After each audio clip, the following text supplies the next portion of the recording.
নমস্কার। কবি অপূর্ব দত্তের কবিতা রুমির চিঠি। মা গো, আমার মা, তোমার সঙ্গে আরই একটা কথাও বলবো না।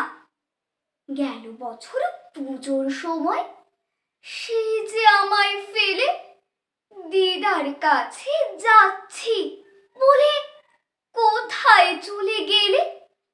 তখন থেকে তোমার জন্য বসে আছি মা। এবার পুজোয় আসবে তো ঠিক? সত্যি বলো না। বাবাটা মা এতই বোকা, কিচ্ছু জানে না। যতই বলি কাল আসবে মা, মোটেই মানে না। আমার জন্য ভেবো না মা, আমি ভালোই আছি। কদিন আগে বাবার সঙ্গে গিয়েছিলাম রাঁচি। বিল্টু মামা, চুমকি মাসি খেলনা দিল কত, আমি কি আর যত্ন করে রাখতে পারি অত? ফেরার সময় ঝুমঝুনিটা ভেয়েই গেল পড়ে। সত্যি বলছি, আমি না মা ভাঙিনি ইচ্ছে করে।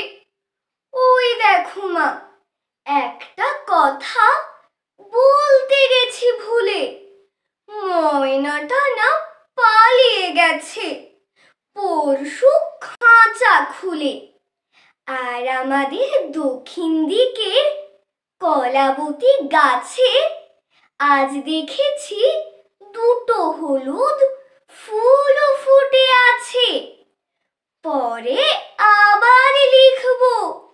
মা যাই, অঙ্ক কষা বাকি।